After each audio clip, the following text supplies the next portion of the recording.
저희들은 계속해서 이 변화에 관해서 같이 은혜를 나누고 있습니다. 예수를 믿었는데 또 예수 믿은 사람들의 간증을 들어보면 정말 어마어마한 변화들이 나타나는데, 나는 예수를 믿는데 내 삶에는 왜 이러한 변화들이 일어나지 않는 것일까? 라는 이런 질문으로 시작해서, 그러면 어떻게 하면 나는 내 삶 가운데 변화가 일어날 것인가, 구체적인 방법까지 도달했습니다. 베드로는요, 예수님의 수제자였습니다. 3년 반 동안 공생의 기간 내내 예수님의 곁에 있었고 겟세마네 기도를 옆에서 들었던 제자입니다. 베드로는요, 예수님의 부활하신 모습을 직접 눈으로 보았습니다. 그리고 나서 한 말이 뭐냐면, 나는 물고기 잡으러 가노라. 아니, 어떻게 이런 일이 있을 수 있을까요? 베드로가 예수님의 십자가와 부활을 믿지 않았을까요? 믿었습니다. 믿지 않고는 설명이 되지 않는 일들이었어요. 그런데 그 일 이후에 물고기 잡으러 돌아갑니다. 예수를 믿는데 삶의 변화가 일어나지 않아요. 그러나 이 베드로에게 어떻게 변화가 일어났냐면, 오직 성령이 너에게 임하시면 너희가 권능을 받고 예루살렘과 온 유대와 사마리아와 땅끝까지 이르러 내 증인 되리라. 오순절 성령이 강림했더니 베드로가 한 번 설교할 때 3,000명이 회개하고 돌아오고요, 또 한 번 설교했더니 5,000명이 돌아옵니다. 베드로 삶의 결정적인 변화는요, 예수 믿는 것뿐만 아니라 성령의 충만을 경험하는 것입니다. 그럼 성령 충만하다는 것은 어떤 것을 의미하는 것입니까? 이것은 내면의 변화고 영적인 변화입니다. 우리가 사소한 습관들이 고쳐지지 않는 이유는요, 아니면 좋은 습관이 만들어지지 않는 이유는 한두 번 좋은 도전은 할 수 있어요. 하지만 지속적으로 되는 데는 내 마음에 동의가 일어나고 보상이 따라야 합니다. 내가 열심히 일주일 동안 금식하고 달리기를 했는데 체중계 올라가는데 몸무게가 그대로면 다시는 하고 싶지 않죠. 보상이 있어야 돼요. 내 마음이 그것을 기뻐해야 합니다. 그냥 살을 빼기 위해서 단기간은 할 수 있을지 모르지만 건강한 삶 자체를 좋아하지 않고서는 살이 빠지지 않아요. 마찬가지입니다. 좋은 습관은요, 내 내면으로부터 변화가 일어나야 합니다. 행동 몇 가지 수정한다고 해서 내 삶의 변화가 일어나는 것이 아니에요. 본성의 변화, 내면의 변화, 영적인 변화가 수반되어야지 내 삶 가운데 변화가 일어납니다. 이 문제는요, 내 본성이 악하고 게으르기 때문이에요. 나는 게으르고 악한 것을 좋아합니다. 좋은 것에는 습관이 붙질 않는데 나쁜 것에는 노력하지 않아도 쉽게 그것이 습관이 됩니다. 이게 우리의 본성이에요. 본성의 문제, 영적인 문제라고 한다면 대안도 영적이어야 합니다. 영적인 대안. 우리의 원함과 추구가 변해야 돼요. 이것이 무엇이냐면 주님께서 우리에게 주신 성령입니다. 자, 성령을 받는다라는 것은요, 뭔가 대단한 능력이라든지 은사, 이것만이 아니고요, 성령을 받는다라는 것은 하나님 아버지의 인격이 내 안에 들어오는 거예요. 하나님 아버지의 마음이 내 마음이 되면요, 내가 그전에 좋아했던 것이 싫어지고 그전에 싫어했던 것을 좋아하게 됩니다. 아버지께서 좋아하는 것을 좋아하고 아버지께서 싫어하는 것을 싫어하게 돼요. 이 성령 충만은 어떻게 이해하면 좋냐면, 어린아이, 철부지 아이가 철이 되는 것과 같아요. 이 아이한테 야, 너도 사람답게 한번 살아봐 라고 말해봤자 저 아이는 도대체 사람답게 사는 게 뭔지 몰라요. 눈앞에 있는 장난감이 최고고 놀이가 최고입니다. 근데 이 아이가 언제 뽀로로와 로보카 폴리를 그만두냐면, 시간이 지나서 애가 성숙하면요, 그것을 줘도 애들이 싫어해요. 내가 무슨 애인 줄 알아? 이래요. 애들이 성숙함에 따라서 이 즐거움 그리고 기뻐하는 것이 달라지게 되어 있습니다. 그것은 교육이 아니라 애가 큰 거예요. 성령을 받으면 예전에 유치한 것들이 싫어지고요, 세상 것들이 점점 유치해집니다. 그래서 하나님의 기뻐하시는 것, 거룩한 것, 성숙한 것, 그 기쁨을 느끼기 시작하는 거예요. 성숙한 기쁨과 즐거움을 추구하기 시작합니다. 이것이 첫 번째 영적인 변화였어요. 자, 두 번째는 정체성이 달라져야 합니다. 에베소서 4장 22절 이렇게 말합니다. 너희는 유혹의 욕심을 따라 썩어져가는 구습을 따르는 옛사람을 벗어버리고 오직 너희의 심령이 새롭게 되어 하나님을 따라 의와 진리의 거룩함으로 지으심을 받은 새 사람을 입으라. 자, 심령이 새롭게 된 것으로 끝나는 것이 아니라 날마다 이 새 사람을 입으라라고 명령하고 있습니다. 우리는요, 우리의 정체성이 달라졌음을 우리는 믿어야 하고 알아야 합니다. 우리는 새롭게 된 정체성으로 살아야 합니다. 그런데 우리는 변했는데 예전 옛 습관과 중독에 따라서 살아가는 사람들이 많기 때문에 우리 삶 가운데 변화가 일어나지 않는 것입니다. 그럼 이 정체성이 하루아침에 바뀔까요? 네, 바뀝니다. 하루아침이 아니라 단 몇 초만 해도 바뀔 수 있습니다. 우리가 당뇨병 진단을 받기 전에는 단 것이 좋았지만, 그러나 당뇨병 진단을 받고 나서부터 내가 단 것을 먹으면 내내 찜찜하고 거북하고 부담스럽습니다. 똑같은 맛인데 내가 진단을, 나에 대한 정체성, 나를 어떻게 생각하느냐가 바뀌었을 뿐이에요. 그전에는 나는 문제없던 나, 그러나 의사를 만나고 난 후에 나는 문제 있는 나예요. 내가 바뀌었더니 내가 좋아하는 것이 달라지기 시작합니다. 더 놀라운 변화는요, 아이에게 짜증내고 화를 내던 엄마, 그렇게 화를 내고 짜증내다가 전화만 오면 어떻게 바뀌어요? 목소리가 여보세요? 라고 바뀌어요. 엄마한테 이런 목소리가 있었나? 한 번도 들어보지 못한 목소리가 전화할 때는 목소리가 바뀌는 거예요. 내가 누구인가가 바뀌면요, 갑자기 내 판단이, 선택이 달라지기 시작합니다. 남자분들은 운전을 하다가 갑자기 예고도 없이, 깜빡이도 없이 위험하게 차가 앞에 끼어들면 어떤 기분이 들어요? 그분과 같이 대화를 하고 싶은 충동이 들죠. 없던 용기가 막 생겨요. 가서 뭐라 그래요? 축구하고 싶냐? 이라고.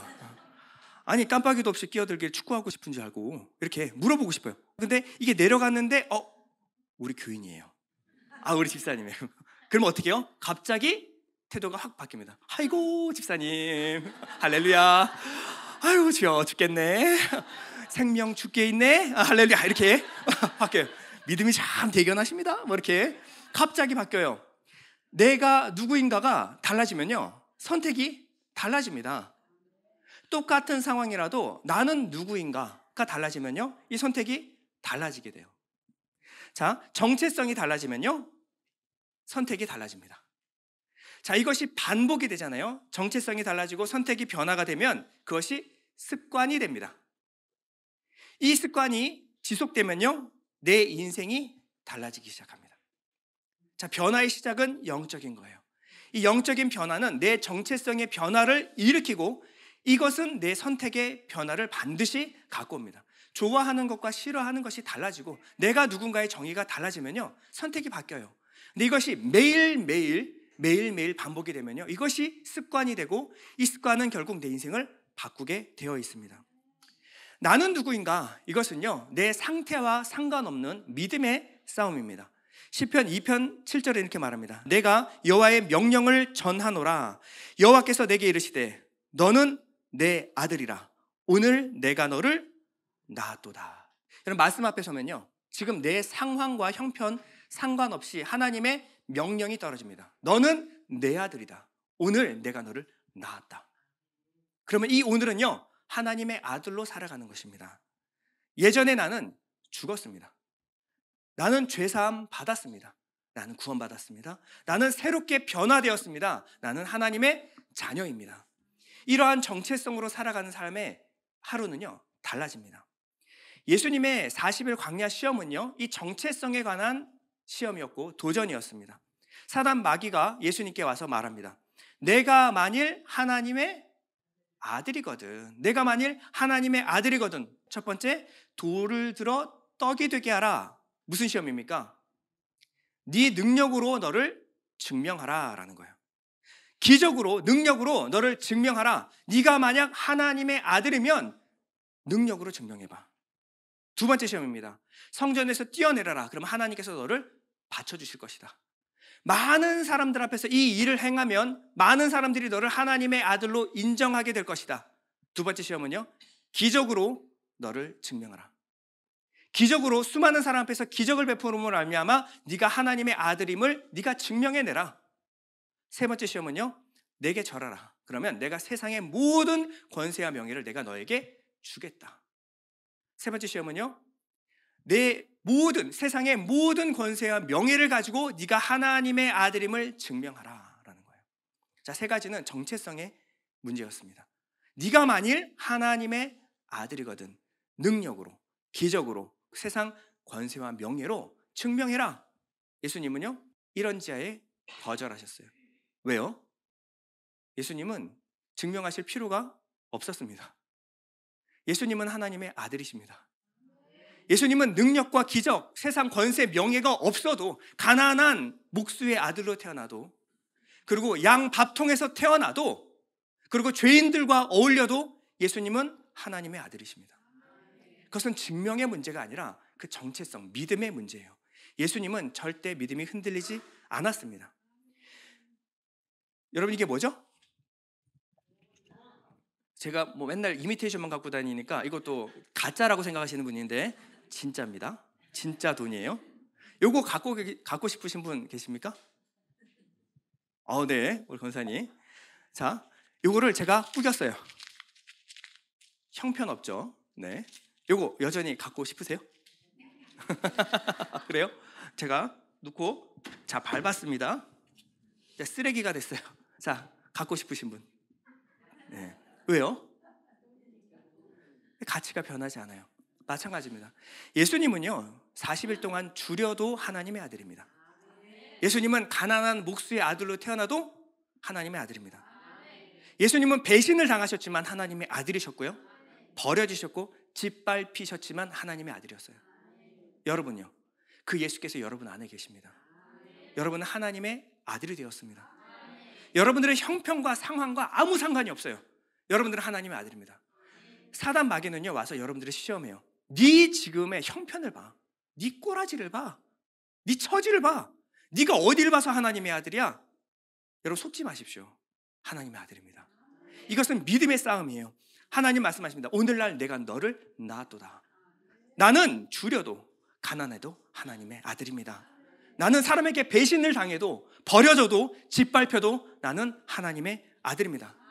예전에 나는 십자가에서 죽었습니다. 나는 새롭게 되었습니다. 난 죄사함 받고 구원받았습니다. 나는 하나님의 새로운 피조물, 하나님의 자녀입니다. 이것은 여러분의 지금의 형편과 상황과 아무 상관없이 여러분들의 믿음으로 믿고 받아들이셔야 되는 문제입니다. 이렇게 되면요, 그러면 난 아무것도 안 해도 난 어차피 하나님의 아들이니까 먹여주고 입혀주고 재워주고 다 하시겠네? 여러분, 처음으로 돌아가면요, 우리의 변화는 어디서부터 시작됐습니까? 우린 내면의 변화예요. 하나님은 우리에게 새 생명, 거듭난 생명을 우리에게 주셨습니다. 이 생명은 우리 안에서 변화를 일으키고야 마십니다. 제2의 천성을 주셨어요. 하나님의 본성을 주셨습니다. 제2의 천성은 제1의 본성을 파괴하고도 남을 능력이 있습니다. 왜냐하면 이것은 그저 능력이 아니라 성령 하나님이시기 때문에. 성령 하나님은 여러분들의 죄의 속박 속에서 살도록 내버려 두시지를 않습니다. 반드시 죄된 속박에서 여러분들을 끊어내고 진정한 자유와 기쁨, 거룩한 기쁨, 그리고 거룩한 행복 가운데 살아가도록 만들어내고야 마시기 때문입니다. 오늘 본문은 이렇게 말합니다. 고린도전서 9장 24절인데요. 여러분 다 같이 한번 읽어보겠습니다. 시작. 운동장에서 다름질하는 자들이 다 달릴지라도 오직 상을 받는 사람은 한 사람인 줄을 너희가 알지 못하느냐. 너희도 상을 받도록 이와 같이 다름질하라. 자, 너희도 상을 받도록 이와 같이 다름질하라 라고 하니까, 자, 그러면 나는 이제 상을 받기 위하여 달려야겠다, 이렇게 받아들이시는 분들이 있어요. 자, 맞습니다. 상을 받도록 여러분 달리십시오. 하나님의 은혜는 여러분 가운데 역사하실 것입니다. 그러나 문제는 이 상이 무엇인가, 이것이 문제예요. 이렇게 보면 달리기에서 받는 상이니까 차등을 두고 받는 차등 상급이겠지, 이렇게 생각하시는 분이 계시는데요, 바울이 여기서 말하는 상은 차등 상급이 아닙니다. 여러분, 성경을 읽을 때 제일 중요한 것은 문맥이에요. 문맥. 이게 가장 중요합니다. 여러분, 이단과 정통을 가르는 것이 무엇입니까? 성경 해석입니다. 성경 해석이에요. 성경 해석을 어떻게 하면 정통입니까? 문맥을 따라 해석하면 정통이고요, 문맥 파괴하고 해석하면 이단입니다. 예를 들어서 원숭이 엉덩이는 빨갛죠. 빨가면 사과네요. 사과는 맛있으면 바나나죠. 바나나는 길어요. 길면 기차네요. 기차는 빨라요. 빠르면 비행기는 높아요. 높으면 그러네요. 그러니까 원숭이 엉덩이는 백두산이네. 요게 이단이에요. 아니, 어떻게 이런 기적의 논리를 만들어낼까요? 원하는 구절만 뚝뚝 빼서 이건 이거고 이건 이거고 이건 이거니까 이만희가 갑자기 성령이 되는 놀라운 기적이 일어나는 거예요. 말도 안 되죠. 그런데 거기에 넘어가는 거예요. 왜요? 이 문맥을 다 파괴해서 내가 원하는 목적에 의해서 성경을 다 끌어들이니 그럴듯해 보이죠. 그러나 문맥을 파괴하는 것이 이단입니다. 우리가 문맥을 딱 떼고 그냥 성경 한 구절만 봐서 내가 마음에 원하는 대로 받아들이면 여러분들이 성경을 오해하게 되어 있습니다. 고린도 교회는 문제가 참 많은데 그중에 대표적인 문제가 있는데 고린도전서 1장에서 4장에 보면 이런 얘기가 나옵니다. 경쟁적인 파벌이 형성이 돼요. 뭐라 그러냐면 나는 바울파야, 나는 게바, 나는 베드로파야, 나는 아볼로파야, 난 다 됐고 난 그리스도파야. 이렇게 교회가 다 찢어지기 시작했어요. 바울이 최고지. 베드로가 수제난데. 요즘 트렌드는 아볼로야. 다 됐고 나는 예수님만 믿을 거야. 난 집에 가가지고 유튜브만 보고 예배 드릴 거야. 이런 게 나타난 거예요. 우리 교회는 안 그러니까 예를 들겠습니다. 나는 김창훈 목사님 파야. 난 김지현 목사님 파야. 난 잘생긴 김태형 전도사님 파야. 난 다 됐고 난 예수님 말씀만 들을래. 나 다 필요 없어. 아무 말도 안 들을 거야. 이렇게 교회가 다 분열되기 시작했어요. 이것이 고린도 교회가 안고 있는 첫 번째 문제였습니다. 1장에서 4장까지는 바울이 여기에 대해서 신랄하게 비판합니다. 누가 그리스도 아래, 우리는 한 공동체고 하나인데 누가 너희를 이렇게 나눴느냐? 누구 파가 어딨어? 다 우리는 예수 안에서 하나 된 한 공동체다, 한 교회다. 이 얘기를 지금 하고 있었어요. 그리고 오늘 본문 이후에 12장부터 14장까지 어떤 일이 일어나냐면요, 경쟁적인 은사주의가 나타나기 시작했습니다. 누구는 말씀의 은사를 받았어. 그러니까 어떻게 해요? 나도 말씀의 은사 할래. 나는 맨날 봉사만 하다가 사람들이 나를 아무도 안 쳐다봐줘. 근데 방대상에서 전하는 거 보니까 나도 신학교 가야 되겠다. 그래서 모든 사람들이 다 신학교로 가기 시작했어요. 그랬더니 어떤 사람이 병고침의 은사를 받았어요. 그랬더니 이 은사가 더 대단해 보이거든요. 저게 말만 많지, 저게 능력이 일어나는데 나는 신유, 병고침의 은사를 받으러 갈 거야. 기도원으로 다 같이 가기 시작했어요. 어떤 사람이 방언 막 하고 이쪽에서 통역을 막 하니까 난 기도의 은사를 받아야겠다. 그래서 밤낮 없이 성경은 덮어놓고 기도만 하기 시작했어요. 이것이 고린도 교회의 문제였습니다. 지금 이 문제는요, 서로 간에 경쟁한다는 게 문제예요. 말씀을 전하는 게 잘못된 게 아니고 기도를 하는 게 잘못된 게 아니라 병고침 은사가 잘못된 게 아니에요. 문제는 서로 경쟁하면서 나도 이게 지금 고린도 교회의 문제입니다. 여기에 대고 바울이 9장에 가가지고 그래, 한번 해봐, 뛰어라. 어차피 이기는 사람은 단 한 사람이야. 자, 뛰어! 이 얘기를 지금 하겠냐고요. 그러니까 고린도전서의 문맥을 알게 되면요, 9장에서 말하는 뛰어라라고 하는 것은 그 뛴이 아니라는 것을 알 수가 있겠죠.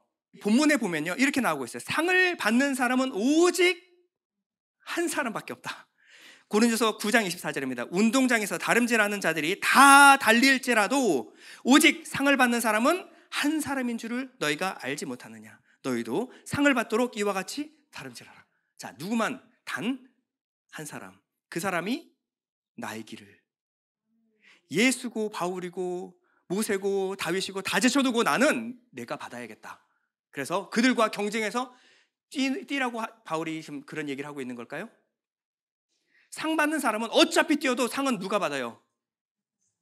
율법의 모든 의의를 성취하신 예수밖에 받을 사람이 없습니다. 모든 사람이 죄인이에요. 의인은 단 한 사람, 예수밖에 없어요. 근데 예수님 제쳐두고 내가 1등이 되려고 하는, 그건 말도 안 되는 거죠. 이 한 사람은 예수 그리스도를 의미합니다. 그럼 난 뛰어도 별 소용없네? 아닙니다. 예수님이 승리할 때 내가 그 승리를 함께 누리기 위해서는 어떻게 해야 될까요? 예수님의 편이 되고 예수님과 연합하면 됩니다. 교회는요, 그리스도의 몸입니다. 교회의 머리는 누구예요? 예수 그리스도 한 분밖에 없어요. 바울도 게바도 아볼로도 아니고 머리는 오직 예수밖에 없습니다. 아멘? 면류관은 어디에 쓰여주는 거예요? 팔찌? 아니죠? 머리에 쓰는 거예요. 머리에. 교회의 머리가 예수 그리스도. 그럼 예수 그리스도의 모든 영광은 다 누구의 것입니까? 교회의 것이에요. 교회의 것이에요. 머리가 썼는데 팔이, 야, 나는 왜 안 쓰여줘? 아니, 머리가 쓰면 다 쓴 겁니다. 월드컵에서 우리가 4강 갔을 때 왜 그렇게 흥분했죠? 여러분 뭐 돈 받았어요 혹시? 4강 갔다고 여러분들한테 무슨 집 한 채라도 줬습니까? 왜 이렇게 좋아했어요? 그들의 승리가 우리 대한민국의 승리이기 때문에 그렇습니다. 누리호가 성공적으로 실험을 마쳤어요. 그리고 그 모든 목적을 다 했습니다. 우리가 다 같이 박수하고 대통령까지 나와서 기뻐했어요. 왜요? 과학자들이 한 거잖아요. 여러분들이 한 숟갈이라도 보탰어요? 주식 샀습니까? 아니죠. 근데 왜 이렇게 좋아해요? 이것은 누리호의 업적은 대한민국의 업적입니다. 이게 성경에서 말하는 대표성의 원리라는 거예요. 이분이 죽으심으로 우리가 다 함께 그 죽으심에 동참하여 죽었습니다. 예수 그리스도의 부활이 내 부활이 되었어요. 이게 바로 교회입니다. 예수와 연합한 교회는 예수 그리스도의 몸된 지체입니다. 우리는 나눠질 수가 없어요. 위장이 간을 질투하는 법 없습니다. 눈이 귀를 왜 질투해요? 귀가 입을 왜 질투합니까? 각각 주신 은사대로 사용되면 되는 거예요. 그런데 왜 너희들이 경쟁하고 질투하느냐? 결국 상 받으실 분은 예수 그리스도. 우리가 받을 것은 예수 그리스도의 공로, 그 의를 힘입는 거 아니냐? 그럼 너희가 뛰어야 될 것은 예수와 연합하기 위하여, 예수 그리스도의 모든 의가 내 의가 되기 위하여 예수가 뛰신 그 띠을 뛰자라는 거예요. 히브리서 12장 1절 이렇게 말합니다. 모든 무거운 것과 얽매이기 쉬운 죄를 벗어버리고 인내로써 우리 앞에 당한 경주를 하며 믿음의 주요 온전하게 하시는 이인 예수를 바라보자. 그는 그 앞에 있는 기쁨을 위하여 무엇을 참으사? 십자가를 참으사 부끄러움을 개의치 아니하시더니 하나님 보좌 우편에 앉으셨느니라. 자, 우리가 당한 경주를, 우리 앞에 당한 경주를 뛰어라. 근데 어떻게 뛰는데요? 예수를 바라봐라. 예수가 어떻게 뛰셨냐? 예수는 그 앞에 있는 기쁨을 위하여 십자가를 참으사 부끄러움을 개의치 아니하셨더니, 예수님께서 말씀하셨습니다. 나를 쫓는 자는 자기를 부인하고 십자가를 지고 나를 쫓을 것이니라. 경주의 원칙이 있어요. 경주의 법칙이 있습니다. 내가 죽고 나와 너의 경계가 사라지는 것. 그때 예수께서 내가 되고 내가 예수의 공로를 힘있게 됐을 때 예수의 모든 업적은 다 내게 되는 거예요. 여러분들이 착한 일 몇 개 한 거 가지고 그런 장난감 몇 개 받으시려고 하지 마시고, 예수와 연합한 자는 예수 그리스도의 모든 의, 예수 그리스도의 모든 상속을 여러분들이 다 받게 되실 것입니다. 이게 비밀이에요. 그래서 사역 말기에 바울은 디모데에게 이런 말을 합니다. 디모데후서 2장 5절, 경기하는 자가 법대로 경기하지 아니하면 승리자의 관을 얻지 못할 것이며, 사역의 비밀을 가르쳐주죠. 법대로 경기해라. 법대로 경기해라. 네가 좀 모자라도 괜찮아. 네가 직접 가서 전하지 않아도 괜찮아. 내가 옥에 갇혔어도 전하는 것이 예수 그리스도면 나는 그것으로 만족한다. 우리는 함께 뛰는 사람들이야. 우리는 그리스도의 몸된 지체다. 법대로 경계해라. 그리스도와 연합해라. 십자가 지라는 거예요. 고린도전서 9장 25절은 이렇게 말합니다. 이기기를 다투는 자마다 모든 일에 절제하나니 그들은 썩을 승리자의 관을 얻고자 하되 우리는 썩지 아니할 것을 얻고자 하노라. 자, 예수 그리스도와 연합하여 뛰는 사람들이 있어요. 그런데 어떤 사람들은 자기 열심으로 뛰는 사람들이 있어요. 이기기를 다투는 자. 지금 고린도 교회의 문제가 뭐라 그랬어요? 경쟁적인 은사주의, 그리고 분쟁, 당파들이 형성이 됐어요. 서로 경쟁합니다. 이 사람들을 뭐라 그러냐면 이기기를 다투는 자마다 모든 일에 절제하나니. 이 절제라고 하는 것은요, 음식에 관한 금욕, 앵크라티오마이라는 말이에요. 이 음식에 대한 절제는 뭐냐면 하라, 하지 마라. 우리 저번 시간에 3부 예배 들으신 분들은 알 거예요. 율법에 관해서 금한 법령과 규정입니다. 이거 먹으면 안 돼. 이거 있죠. 음식에 대해서 절제하고 금식하는 것들은 이 율법에서 명한 거예요. 그들은 열심히 율법을 지켜서 상급을 받으려고 해. 이들의 특징이 뭐냐면 이기기를 다투는 자들이야. 내가 뭘 했는데, 내가 이것도 하고 저것도 했습니다. 내가 예수 그리스도의 이름으로 귀신도 내어쫓고 선지자 노릇도 했습니다. 말씀의 은사를 받았어요. 방언의 은사를 받았어요. 신유의 은사를 받았어요. 내가 너를 도무지 알지 못하니 불법을 행하는 자들아 내게서 떠나가라. 율법의 의를 얻는 사람들은 항상 다투고 경쟁합니다. 이 율법으로 이 음식을 꺼리껴 먹는 사람들을 로마서 14장 이렇게 말합니다. 음식으로 말미암아 하나님의 사업을 무너지게 하지 마라. 만물이 다 깨끗하되 거리낌으로 먹는 사람에게는 악한 것이니라. 악한 것이라. 너희가 뭘 먹고 안 먹고 그런 율법 지킴으로 너희들 자랑하지 마. 할례를 했느냐 안 했느냐 그런 율법적인 규율로 너희들 자랑하지 마라. 그것은 다 율법 아래 갇힌 것, 그것은 다 저주 아래 갇힌 것, 율법주의야. 그러면 그들이 얻을 면류관이 무엇일까요? 오늘 본문 25절을 다시 보면요, 이기기를 다투는 자는 무엇을 얻어요? 썩을 승리자의 관을 얻게 될 거예요. 그러나 우리는 무엇을 바라보고 가요? 썩지 아니할 영원한 것, 영원한 생명, 영생, 하나님의 생명을 바라보고 쫓아갑니다.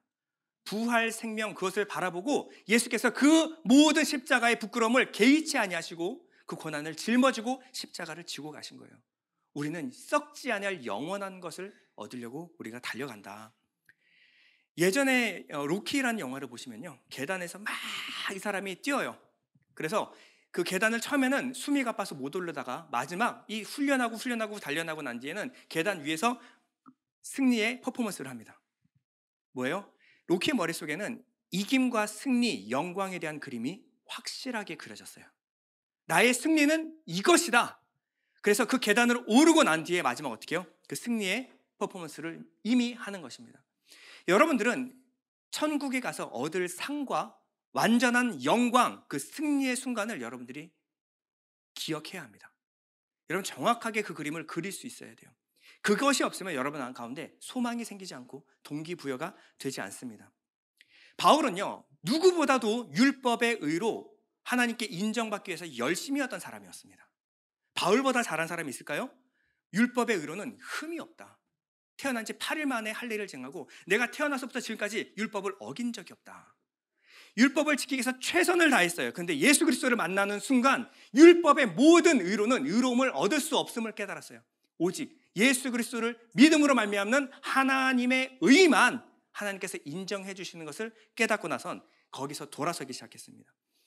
오늘 본문 26절에서 27절 보면요, 그러므로 나는 다름질하기를 향방 없는 것 같이 아니하고 싸우기를 허공을 치는 것 같이 아니하며 내가 내 몸을 쳐 복종하게 함은 내가 남에게 전파한 후에 자신이 도리어 버림을 당할까 두려워함이로다. 아니, 예수 그리스도를 열심히 복음을 전했는데 왜 버림을 당해요? 혹시라도 내가 또다시 율법의 열심으로 내가 그런 일을 하고 있을까 봐. 그것이 또 내 자기 의로 내 명예를 위해서, 내 이름을 위해서 하게 될까 봐 바울은 노심초사 이것이 또다시 율법의 의로 돌아가는 것이 아닌가, 그것을 두려워했습니다. 갈라디아서 5장 4절 이렇게 말합니다. 율법 안에서 의롭다 함을 얻으려 하는 너희는 그리스도에게서 끊어지고 은혜에서 떨어진 자로다. 무슨 얘기예요? 너희가 다름질을 잘하더니, 이게 달리는 거예요. 달리는 거. 다름질을 잘하더니 누가 너희를 막아 진리를 순종하지 못하게 하더냐? 그 권면은 너희를 부르신 이에게서 난 것이 아니니라. 열심히 뛰고 열심히 수고했는데 결국 천국에 갔을 때 내가 너를 도무지 알지 못하니 그리스도에게서 끊어지고 은혜에서 떨어진 자가 될 수 있다라는 거예요. 바울은 항상 이것을 주의했습니다. 두려워했어요. 내가 또다시 그쪽으로 돌아가지 않을까 두려워했습니다. 바울은 그래서 예전에 율법을 지켜 행했던 그 모든 의를 뭐라 그래요? 배설물로 여긴다. 아니, 몸에 해로운 것으로 내가 여긴다. 왜? 그것을 다 잃어버리고 그리스도를 아는 지식이 내게 가장 고상하기 때문이다. 여러분, 우리에게는 두 가지 승리의 모습이 있습니다. 두 가지 승리의 모습이 있어요. 우리에게는 이 영광의 그 순간이 두 가지로 나타납니다. 첫 번째는 하나님의 의입니다. 하나님의 의는 나를 부인하고 그리스도의 의를 덧입는 거예요. 그러면 내가 한 거예요? 예수께서 하신 거예요? 예수께서 하신 것입니다. 그러면 이 모든 영광은 누가 받으셔야 돼요? 예수께서 하나님께 영광을. 이게 하나님의 의예요. 내가 한 것 아무것도 없습니다. 오직 내 안에 계신 성령께서 성령으로 말미암아 되어진 것입니다. 오직 이 영광은 하나님이 받으셔야 합니다. 양과 염소의 심판에서 양한테 물어보죠. 내가 헐벗었을 때 입히고 먹을 것을 주었다. 양이 뭐라 그래요? 나 한 적 없는데요. 나 그런 적 없는데. 그거 다 주님이 하신 거잖아요. 아니야, 네가 했어. 내가 네 안에서 한 건 네가 한 걸로 쳐줄게. 이 모든 것이 다 예수께서 하셨는데 양은 예수께 영광을 돌리고 이 모든 영광을 예수는 교회야 수고했다. 나와 함께 영광에 동참하자. 이겁니다. 두 번째 의는요, 율법의 의입니다. 율법의 의는요, 내 열심, 노력, 사람의 의예요. 이 사람의 의는요, 어디로 향해 있냐면 내 상급, 내 영광이에요. 천국의 주인공은 내 상급, 내 영광. 하나님의 영광, 그딴 거 잘 모르겠고 내 영광, 내가 수고한 거 보상 받아야겠으니까 이게 바로 사람의 영광, 율법의 의라는 거예요. 이 율법의 의로는 하나님의 나라에 이를 수 없습니다. 모든 사람이 죄를 범하였음에 하나님의 영광에 이르지 못하더니, 저는 이 모습에서 무엇을 봤냐면 노오력을 봤어요. 노오력. 여러분, 이 신조어인데 이 노오력과 노력의 차이를 아십니까? 여러분, 노력은 좋은 겁니다. 노력은 좋은 거예요. 그런데 노오력은 나쁜 겁니다. 무슨 차이가 있죠?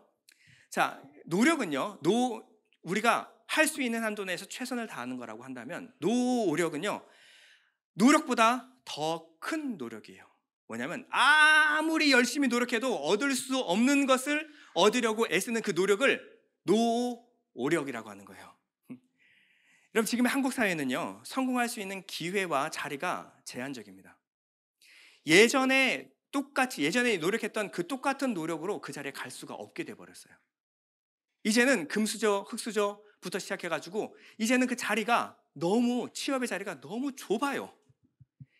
여러분, 요즘 젊은이들 얼마나 똑똑한지 아시죠? 정말 머리 똑똑합니다. 능력 정말 많고, 재능이요, 우리나라에서 잘하면 세계 1위가 돼요. 우리나라에서 춤을 췄더니 세계에서 1위가 됐습니다. 우리나라에서 노래를 했더니 세계 1위가 되네요. 여러분, 그렇게 능력이 있는 애들인데 우리나라에서 취업의 자리가 없어요. 취업을 못합니다. 이제는 우리나라에서 그냥 노력해서 될 문제가 아니에요. 노력을 해야 돼요. 노력을. 그래서 이 청년들의 이 실태를 잘 모르는 분들은 쉽게 이렇게 얘기할 수가 있습니다. 야, 우리 때는 말이야, 나 때는 말이야, 너보다 훨씬 더 힘들었어. 그래도 내가 노력해서 여기까지 왔잖아. 너도 노력해봐. 야, 이것은 다 더 정신력 싸움이야. 의지박약이야. 너희들은 노력이 부족한 거야. 이런 분들을 뭐라 그러냐면 만물 노력설이라 그래요. 모든 것은 노력으로 이루어졌다. 이것을 단단하게 믿고 계시는 것 같아요. 노력은 중요하죠. 해야 합니다. 그러나 노력으로 할 수 없는 게 있어요. 이제는 아무리 노력해도 얻을 수 없는 것이 있습니다. 근데 노력하면 될까요? 이 말에 무엇을 느꼈냐면, 모든 사람이 죄를 범하였으며 하나님의 영광에 이르지 못하더니, 율법적인 노력이 바로 노력이 아닐까? 노력이 아닐까? 아무리 노력해도 이기는 자는, 상 받는 사람은 한 사람인 줄 알지 못하느냐? 우리가 뛰면 예수님 같이 율법의 모든 의를 지켜 행한 예수님 같은 의인이 될 수 있습니까? 안 됩니다. 지금 석가탄신일이잖아요. 아무리 수양해도 절대 우리는 그 경지에 이를 수 없다라고 성경은 말하고 있어요. 안 됩니다. 근데 어떻게 해요? 해보지도 않고 말이야. 노력해봐, 노력하면 돼. 이렇게 말하는 거 바로 율법주의라고 말하는 거예요. 그러면 아무 노력도 하지 않아도 됩니까? 아니요. 노력하지 마시고 노력하십시오. 이 노력을 뭐라 그러냐면 훈련이라고 말합니다. 자, 훈련과 노력의 차이가 뭘까요? 자, 훈련은요, 우리가 가려는 그 승리, 영광의 목적을 정확하게 먼저 알아야 합니다. 내가 왜 훈련하는가를 알아야 돼요. 나는 초인이 되기 위해 훈련하는 것이 아닙니다. 목적이 분명해요. 그 목적에 맞게 훈련하는 것, 목적에 의해서 훈련하는 것을 훈련이라고 합니다. 다 잘하라는 것을 노력이라고 한다면, 훈련은요, 목표가 분명해요. 그것을 위해서 훈련하는 것은 훈련입니다. 우리에게는요, 공공의 적이 있습니다. 공공의 적이 있어요. 우리가 싸워야 할 대상이 있습니다. 누굴까요? 어둠의 세상 주관자들과 악한 영들이에요. 에베소서 6장 12절이죠. 다 같이 읽겠습니다. 시작. 우리의 씨름은 혈과 육을 상대하는 것이 아니요 통치자들과 권세들과 이 어둠의 세상 주관자들과 하늘에 있는 악의 영들을 상대함이라. 네, 우리는 싸워야 할 대상이 있어요. 그런데 우리끼리 싸우면 되겠습니까? 전쟁에서 가장 위험한 군사는요, 적군과 아군을 구별 못하는 아군입니다. 총을 줬으면 적과 싸워야 되는데 우리 아군한테 쏴요. 총기 난사를 합니다. 누구한테? 국민한테. 생각지도 못하는 거예요. 아니, 우리 편인데, 아군인데 나는 적군과 싸우고 있는데 뒤에서 총알이 날라와요. 이게 뭐야? 이게 제일 위험한 거예요. 적군하고 아군을 구별 못하는 사람이 가장 위험합니다. 고린도 교회는 문제가 있었다 그랬죠. 나는 바울, 나는 아볼로, 나는 게바, 나는 그리스도. 지금 무엇들 하는 것이냐? 우리가 싸워야 될 대상이 저렇게 분명한데 우리끼리 싸워서 되겠어? 야, 우리는 다 같이 한 편이고 한 공동체가 한 몸이잖아. 근데 왜 싸우라는 적들하고는 안 싸우고 왜 니들끼리 싸우고 앉았냐? 바울이 지금 이 얘기를 하고 있는 거예요. 우리는 아무리 훌륭한 일개의 군사라고 할지라도 이들과 싸워서 이길 수 있는 사람 아무도 없습니다. 뭐 영웅담에는 뭐 10대 1, 17대 1 여러분 말씀하시겠지만 저들은 더 많아요. 못 싸웁니다. 못 이겨요. 그럼 어떻게 해요? 연합해야 합니다. 예수께서 교회를 주신 것은요, 혼자 다 할 수 없기 때문에 그래요.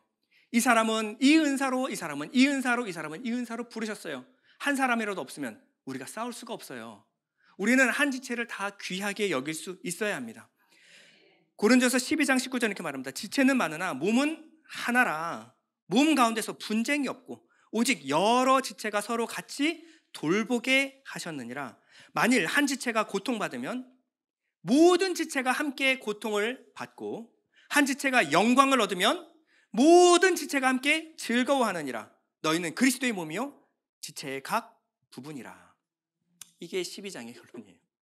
너희는 한 몸이잖아. 그럼 어떻게 해야 돼요? 한 사람이 고통을 받으면 너희가 다 같이 고통을 받고 한 사람이 영광을 받으면 질투하지 말고 같이 즐거워해라. 우리의 승리다, 우리의 승리. 우리가 함께 승리를 누리는 거야. 이게 한 몸이다라고 하는 거예요. 우리는 이 훈련받는 이 아군들을 구별할 수 있어야 돼요. 적군을 구별할 수 있어야 돼요. 우리 싸움의 대상, 우리 싸움의 목적이 무엇인지를 분명히 알아야 됩니다. 두 번째는요, 부르심의 목적을 분명히 이해해야 합니다. 우리를 왜 부르셨는지, 우리에게 무슨 사명을 맡겨주셨는지를 분명히 알아야 돼요. 해상 구조대가 있습니다. 해상 구조대는 뭐 하는 사람들이에요? 바닷가에서 사람 구하는 사람입니다. 이 사람의 관심은 어디에 있습니까? 이 사람은 남들은 바캉스하고 뛰고 놀고 뭐 연인들끼리 나 잡아봐라 이러고 있을 때 그 사람이 잡으면 되겠어요? 안 되겠죠? 그 사람은 뭐 하고 있어야 돼요? 항상 생명과 구원에 관심이 있는 거예요. 그 사람의 관심은 생명과 구조에 관심이 있습니다. 그런데 이 한 사람 중에 별종이 하나 왔어요. 팀들이 다 거기에 열심을 다하고 있는데 한 사람이 나는 수영선수 출신이거든. 수영을 겁내 잘해. 내가 거울을 봐도 말이야. 내 몸매가 이건 너무 아까워. 그래서 어떻게 해요? 좀 드러내야겠어. 그리고 선글라스를 끼고 딱 멀리같이 쳐다보는 것 같지만 내가 보는 것은 지나가는 여자들이에요. 보고 있나? 내 복근 보고 있나? 그냥 쉽게 볼 수 있는 게 아닌데 계속 나한테 관심이 있어요. 이 사람은 뭘 모르는 거예요? 자기의 부르심이. 내가 여기서 지금 뭘 하러 왔는지를 잊어버린 겁니다. 교회에도 이럴 수가 있습니다. 사람들이 박수 쳐주고 칭찬해주면요, 내가 뭔가 대단한 것 같아요. 교회는요, 생명을 구원하라고 이 땅에 보내심 받은 자들입니다. 교회의 관심은 생명과 구원에 있는 거예요. 내 명예나 인기에 있는 것이 아닙니다. 내가 뭐 얼마나 대단한 사람인 거 나타내는 거, 거기에 교회의 목적은 있지 않아요. 디모데 전서 4장 7절 이렇게 말합니다. 망령되고 허탄한 신화를 버리고 뭔가 대단한 신화, 전설되려고 하지 마라. 경건에 이르도록 내 자신을 연단하라. 자기를 부인하고 십자가지라는 겁니다. 육체의 연단은 약간의 유익이 있으나 경건은 범사에 유익하니 금생과 내생에 약속이 있느니라. 너희들 지금 훈련해야 될 훈련 내용은 너희들을 막 복근 키우는 것이 아니라 구원과 생명에 있다. 이렇게 말하는 거예요. 자, 세 번째 마지막입니다. 매일매일 성실하게 훈련에 임해야 합니다. 우리가 훈련을 받으려고 그러면요, 훈련가에게 훈련을 받습니다. 우리를 훈련시켜 주시는 조교는 어떤 사람이어야지 되냐면 당연히 적과 싸움의 경험이 있는 사람, 나보다 뛰어난 사람, 나를 알고 적을 아는 사람이어야지 돼요. 이 사람에게 저 사람에게 그냥 이게 좋다더라 저게 좋다더라 끌려다니는 것이 아니라 반드시 훈련이 무엇이고 훈련의 내용이 무엇이고 적을 알고 나를 아는 사람에게 가서 배워야 돼요. 자, 우리의 대장이 누구예요? 예수 그리스도 한 분밖에 없습니다. 예수님이 어떻게 훈련하셨는가를 우리가 보면 알 수 있겠죠? 자, 누가복음 21장 37절입니다. 예수께서 낮에는 성전에서 가르치시고 밤에는 나가 감람원이라 하는 산에서 쉬시니. 자, 여기를 영어로 NIV로 보면 each day, 매일 아침 성전에서 가르치시고 each evening, 밤에는 매일 저녁 나가 감람원이라 하는 산에서 쉬시니가 기도하시니입니다. 예수님은요, 아침에 말씀 보시고 말씀 가르치시고 저녁에 기도하셨습니다. 예수님의 훈련은 말씀과 기도 훈련. 어떻게? 매일, every day, every day. 누가복음 22장 39절 보면요, 예수께서 나가사 습관을 따라 감람산에 가시매 제자들도 따라갔더니, 자, 예수님께서 감람산에 기도하러 가십니다. 무엇을 따라서? 습관을 따라, as was his habit이에요. habit. 예수님은 아침마다 말씀 읽고 묵상하시고 가르치시고 저녁마다 기도하셨어요. 매일. 그랬더니 예수님에게 습관이 하나 생겼습니다. 뭐예요? 기도하는 습관이에요. 기도하는 습관. 여러분, 훈련은요, 매일 해야 합니다. 발작적으로 한 번 하고 1년 후에 하고, 그래서 근육이 만들어지지 않아요. 다니엘은 새 왕국을 연임하는 총리였습니다. 다니엘의 무기는요, 매일 3번 예루살렘을 향해서 기도하는 것이었어요. 여러분, 이 조그만 습관이, 조그만 영적 변화가 여러분의 삶에서 일으킬 변화는요, 여러분들이 믿지 않아서 그렇지 어마어마한 변화입니다. 어마어마한 변화예요. 어떤 변화예요? 세상을 이기느니라. 여러분, 기도가 아무것도 아니라고 생각하니까 기도를 안 하는 거예요. 말씀 읽는 게 어떻게 내 삶을 변화시키겠어? 믿지를 않으니까 안 읽는 겁니다. 매일매일 읽고 기도하면 삶이 바뀝니다. 어린 시절 태권도 해보신 적 있으시죠? 태권도 가면 제일 먼저 무슨 띠를 줍니까? 흰 띠를 줘요. 흰 띠. 그리고 열심히 하면 최고 마스터급에 올라가면 무슨 띠를 줘요? 검은 띠를 줘요. 자, 흰 띠를 받기가 어렵습니까? 검은 띠를 받기가 어렵습니까? 흰 띠입니다. 흰 띠를 받고 열심히 매일매일 수련하면요, 언젠가 검은 띠를 받습니다. 근데 제일 매기 힘든 띠는요, 흰 띠예요. 아무도 도전을 안 해요. 뭔가 날아다니고 발차기하고, 우와, 대단해. 근데 어떻게 해요? 야, 잘한다. 그리고 나는 절대 발차기 안 해요. 절대 뛰지도 않습니다. 흰 띠를 매일 엄두를 못 내는 거예요. 내가 어떻게 저렇게 해? 어떻게? 아유, 안 돼. 나는 안 돼. 여러분, 검은 띠의 명예는 뭡니까? Never stop trainer예요. 이 훈련을 성실하게 꾸준히 하루도 빼지 않고 한 사람에게 주는 것이 바로 검은 띠입니다. 모든 것을 다 잘하고가 아니라 이 사람은 소규의 과정을 이수했습니다. 이게 바로 검은 띠예요. 여러분, 우리의 희망은 좋은 거예요. 그러나 희망만 가지고 삶이 바뀌지 않습니다. 뭔가 대단해 보이고, 나는 멋진 피지컬을 갖고 싶습니다. 소원하면 근육이 막 올라오나요? 내가 멋진 피지컬을 갖고 싶으면 팔굽혀펴기 5번이라도 매일 하면 됩니다. 5번 하면 10번 하게 되고 20번 하게 되는 거예요. 그런데 지금 오늘 내가 5번을 안 하는데 멋진 피지컬을 갖게 해주십시오. 하나님도 못해요, 그거는. 나는 영어를 잘하고 싶습니다. 그러면 어떻게 해야 돼요? 어느 순간 잠들었는데 영어의 능력이 내게 임하기를 기도하면 됩니까? 매일 20분이라도 좋으니 영어 공부하면 언젠가 영어가 잘하게 됩니다. 자그마한 도전이에요. 자그마한 시작이라도 지금 당장 할 수 있는 일을 하십시오. 지금 가능한 일을 하세요. 아침에 말씀 5분이라도 좋아요. 성경 펴고 이 말씀이 나를 변화시킬 줄 믿습니다. 5분 시간 내는 거예요. 저녁 잠자리에 들기 전에 내가 5분이라도 내가 기도하겠습니다. 이 기도가 내 삶을 이끌어 나가고 변화시켜 줄 믿습니다. 이러한 도전이 없으면요, 우리 삶 가운데 변화가 되지 않아요. 변화된 삶, 성령 충만한 삶, 능력 있는 삶, 여러분 오늘 하루, 그리고 오늘 내가 시작할 수 있는 것을 시작하십시오. 드라마 글로리 더 영광에 보면 이런 장면이 나와요. 멋지다 연진아. 이게 유행어가 됐어요. 어우 멋지다. 근데 교회에 오면요, 이런 분들은 너무 많이 봤어요. 박수 치면서 찬양하고 칭찬을, 멋지다 목사님 최고, 굿럭. 그리고 자기는 안 해요. 이건 목사님이 하는 거지, 목사님이 하는 거야. 이 사람은 이렇게 변화되는데, 오 대단해, 멋지다 연진아. 그럼 어떻게 해요? 나는 내 삶이 있죠. 이거를 너무 많이 봤어요. 여러분, 이렇게 하면 변화가 됩니까? 여러분, 오늘 믿음의 경주를 하십시오. 운동화 끈을 매는 거예요. 여러분, 누가 마라톤을 다 뛸 수가 있습니까? 지금 당장에 5분 10분 뛰는 사람이 나중에 완주할 수가 있는 거예요. 마라톤은요, 포기하지 않으면 결승대에 도달합니다. 그런데 문제는요, 내가 포기하기 때문에, 시작하지도 않아요. 믿지 않는 거죠. 갈라디아서 6장 8절입니다. 자기의 육체를 위하여 심는 자는 육체로부터 썩어질 것을 거두고 성령을 위하여 심는 자는 성령으로부터 영생을 거두리라. 우리가 선을 행하되 낙심하지 말지니. 어떻게 하면? 포기하지 않으면